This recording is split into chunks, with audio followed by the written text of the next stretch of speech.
Saya ingin membuka dengan satu pernyataan bahwa jihadis dibentuk oleh fikroh sia-sia, bukan fikroh diniyah. Fikroh sia-sia adalah salah satu sikap dan cara berpolitik seseorang, sedangkan fikroh diniyah adalah cara seseorang di dalam memahami ajaran agamanya. Nah, di sini penting terkait dengan apakah kaum radikal dan teroris itu meyakini adanya kebenaran. Itu pertama. Yang kedua, apakah mereka beragama? Dan yang ketiga, bagaimana cara mereka menyikapi ajaran agama yang mereka terima dari para guru, inspirator, daripada ideolog yang ada di circle mereka.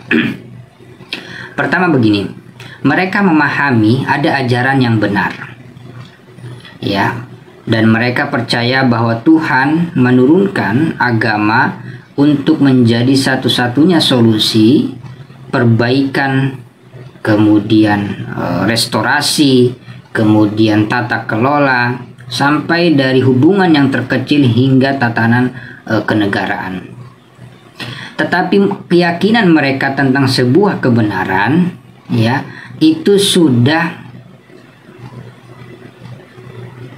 berada di skup yang terkecil, ya, berada di skup yang terkecil. Mengapa?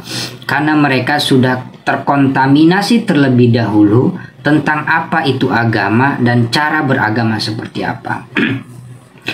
Cara mereka beragama hanya mengenal 3. Ya, mereka melakukan rekonstruksi keimanan yang mengarah kepada adanya gerakan yang mereka sebut dengan hijrah. Dari hijrah itu tidak saja bersifat fisik, tapi juga hijrah berupa pemikiran. Hijrah berupa pemikiran itu seperti tidak percaya kepada pemerintah, ya, menstempelkan sistem yang ada di Indonesia seperti demokrasi itu merupakan sistem yang togut.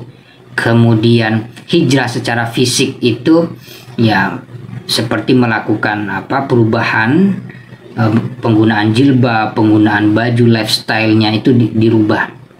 Kalau kedua-duanya sudah matang, maka seorang ideolog atau seorang mentor akan mengarahkan dia untuk mulai masuk ke kelas yang namanya kelas i'dad. Kelas i'dad itu kelas persiapan. Di situ mereka dilatih untuk memegang senjata, ya, jadi sudah sama kayak militer. Nah, ketika mereka sudah mulai bisa, sudah mulai lancar, maka mereka diturunkan di lapangan untuk melakukan aksi-aksi sesuai dengan arahan mentornya. Jadi mereka itu punya operator masing-masing. Jadi kapan operator itu mengaktifkan tombol-tombol itu, nah, ketika tombol sudah aktif, maka satu persatu sudah mulai mencar. Nanti kalau situasi yang tidak memungkinkan, operator akan memberikan signal dan mereka menarik diri, dan kapan lagi mereka harus tampil di publik. Nah, jadi cara mereka beragama dan cara mereka menilai kebenaran itu juga ada yang bersifat salah. Karena apa? Mereka hanya mengenal kebenaran pada diri mereka dan kelompok serta guru yang mengajari dia. Kemudian mereka tidak menerima kebenaran pada diri orang lain. Nah, di sini cara mereka beragama, cara memahami agama, cara mengimplementasikan agama itu sudah salah semuanya. Jadi mereka agama yang begitu luas, agama yang begitu universal itu hanya menjadi pada 3 aspek. Aspek keimanan, ya, yang bukan keimanan seperti yang kita bayangkan, ya, tetapi keimanan yang sepaket dengan hijrah, kemudian dengan jihad. Yang kedua, tentang apakah seorang yang terlibat di dalam kelompok radikal teroris itu beragama, ya. saya katakan bahwa yang didapat dan yang terduga di Indonesia, ya, semua mereka beragama, tidak ada ateis. Coba Anda cek semua data-data yang ada di kepolisian, tidak ada satupun di antara mereka yang ateis. Mereka masing-masing memiliki agama. Nah, tetapi yang perlu kita sikapi bukan pada aspek teroris itu punya agama atau bukan. Ya, orang sudah melangkah jauh, kita hanya berdebat di tatanan apakah teroris punya agama atau bukan. Makanya yang kita perlukan adalah, dan yang kita tekankan di media massa, bahwa apapun agama yang dianut oleh seorang radikal teroris, ya, bahwa anggapan dia, cara dia memahami agama itu tidak benar. Bahkan agama melarang untuk melakukan aksi-aksi seperti yang mereka biasa lakukan. Tetapi untuk meyakinkan kepada orang-orang seperti mereka tidak semudah yang kita bayangkan. Kita mengatakan kepada mereka, ajaran Anda salah, ya, karena mereka ketika sudah masuk ke fase hijrah, maka seakan-akan diri dia tuh jadi nol gitu loh. Nah, Anda sebelum memberikan pencerahan kepada mereka harus mengembalikan atau mensterilisasikan kembali seseorang yang terlibat di dalam jaringan itu, ya. Makanya mereka itu punya waktu-waktu di mana mereka itu bisa kembali, ya, tergantung dan tingkat intensitas mereka ketika mereka mulai sadar bahwa mereka telah berada di jalan yang salah. Nah, begitu juga misalnya FPI. FPI itu secara fikroh diniyah, secara gerakan keagamaannya, cantolannya sama kayak kita. Tetapi yang membedakan kita adalah fikroh sia-siahnya, cara berpolitiknya, ya, cara berpolitik mereka ini yang berbeda dengan kita. Nah, cara berpolitik mereka ini sama seperti yang sering dimainkan oleh kelompok radikal teroris. Kita ambil contoh misalnya imam besar mereka. MRS ini memang tidak pernah berbaiat kepada Abu Bakar al-Baghdadi, apalagi yang menggantikan Abu Bakar al-Baghdadi. Tetapi di banyak aspek dia sangat mendukung gerakan fikroh sia-sia yang dilakukan oleh ISIS atau Abu Bakar al-Baghdadi. Maka ketika misalnya ketua FPI Lamongan, ya, FPI Lamongan misalnya salah satu ketua FPI yang terlibat di dalam pembaiatan kepada jaringan ISIS, maka imam besar tidak melakukan apa-apa. Dia membiarkan begitu saja. Karena apa? Secara fikroh sia-sia, ya, gerakan politiknya dimanapun mereka sama, yaitu apa? Ingin merevolusi sebuah tatanan sistem berpolitik dan kenegaraan yang dimana nantinya yang mereka inginkan yang berkuasa adalah orang-orang yang mereka kehendaki. Nah, jadi kalau kita ingin berbicara tentang gerakan radikal teroris, ya, kita jangan mencari titik temu apakah teroris itu punya agama atau tidak. Kita akan berdebat pada aspek situ. Makanya mencari titik temunya, kita berangkat dari jalur mana fikroh sia-sia atau gerakan politik yang mengitari masing-masing di kelompok tersebut. Makanya saya di awal mengutip pernyataan dari Sekjen PP ISNU, ya, M. Khalid Seyrozi, bahwa jihadis dibentuk oleh fikroh siasa, gerakan politik yang mengitarinya, bukan fikroh diniyah, ya.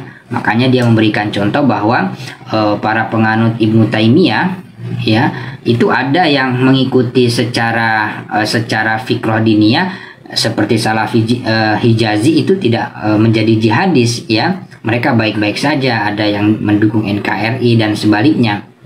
Nah, tetapi ada juga, ya, yang mengikuti fikroh sia-siahnya, ya. Dalam beberapa aspek ada juga pengagum Ibnu Taimiyah yang mengikuti fikroh sia-sia dan kemudian menjadi orang-orang yang terlibat di dalam gerakan radikal teroris.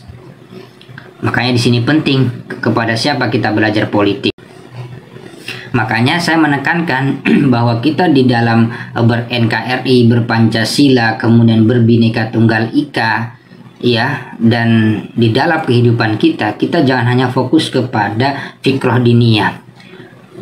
sistem tatanan keagamaan yang kita asup, yang kita terima, ya, yang kita beri kepada orang. Tetapi untuk melihat seseorang, kita lihat juga sistem dan cara dia memainkan ritme berpolitik, kepada siapa dia mencantolkan gerakan atau kelompok dia di dalam politik, ya. Makanya kalau Anda mengatakan bahwa apa salahnya misalnya kayak Front Pembela Islam, apa salahnya seperti Hizbut Tahrir Indonesia, mereka juga Ahlussunnah wal Jamaah. Iya, kita tahu itu. Anda tidak perlu berbicara seperti itu, kita pasti tahu kok. Ya, mereka menggunakan kitab-kitab fikih seperti punyanya Imam Syafi'i, ya, kemudian Imam Malik, ya, kemudian Imam Hambal, kemudian Imam Abu Hanifah dan lain sebagainya. Tetapi yang kita sorot dan yang kita kritik adalah sistem dan tata cara mereka di dalam politik, dan itu yang harus kita kritisi. Jadi kalau kita menyoroti mereka hanya dari sekedar aspek keagamaan, ya, kita akan berkutat dengan dalil. Karena apa? Bagi mereka wilayah agama hanya wilayah legitimasi di dalam permainan-permainan yang mereka lakukan di wilayah fikroh sia-sia itu, seperti Hizbut Tahrir di Indonesia. Ya, yang pertama lahir di tubuh mereka itu adalah gerakan politiknya, fikroh sia-sianya, cara berpikir di dalam memainkan ritme berpolitik. Kemudian baru agama menjadi stempel agar orang-orang yang bodoh begitu, ya, orang yang bodoh itu terkena virus yang dimainkan oleh mereka. Makanya di dalam gerakan Hizbut Tahrir sejak awal yang diinisiasi oleh kelompok orang-orang yang pernah terlibat di dalam Ikhwanul Muslimin di Mesir, ya, seperti Taqiyuddin An-Nabhani dan kawan-kawan, ya kan, itu gerakan politik yang mereka mainkan. Sebelum membentuk pun dia sudah terlibat di dalam aksi-aksi politik. Kenapa kemudian dia membuat sebuah perkumpulan yang dinamakan Hizbut Tahrir, kelompok pembebasan, ya, kemudian kok tiba-tiba menjadi gerakan dakwah, ya. Gerakan dakwah itu hanya sebagai manipulasi, sebagai gerakan manipulasi agar orang-orang, ya, memandang mereka itu sebagai gerakan dakwah, bukan pada aspek fikroh sia-sianya, tetapi fikroh diniyah. Nah, di sini kita sebagai seorang muslim jangan terkecoh. Ada kelompok seperti HTI dan EPI yang lebih menonjolkan fikroh sia-sianya, kemudian menjadikan fikroh diniyah sebagai legitimasi daripada fikroh diniyahnya itu. Jadi pesan saya adalah, Anda ketika belajar kepada orang jangan hanya melihat keilmuan agamanya semata, tetapi lihat bagaimana dia berpolitik di dunia ini. Karena orang itu tidak mungkin tidak berpolitik, ya. Jadi sekali lagi, orang itu tidak mungkin tidak berpolitik. Maka jangan hanya lihat wawasan keagamaannya, tapi lihat juga wawasan kenegaraan dan politiknya. Jangan sampai, ya, kita melihat dia secara wawasan keagamaan baik, tetapi di sisi lain dia menentang NKRI, dia menentang Pancasila, dia menentang demokrasi, dia menentang pemerintahan ini. Kemudian dia berkata bahwa ini pemerintahan dan rezim yang toghut, rezim yang zolim dan lain sebagainya. Hati-hati di sini. Salah kita di dalam memilih guru, baik aspek keagamaan maupun politik, maka kita sendiri akan tersandera di dalam kehidupan di dunia ini.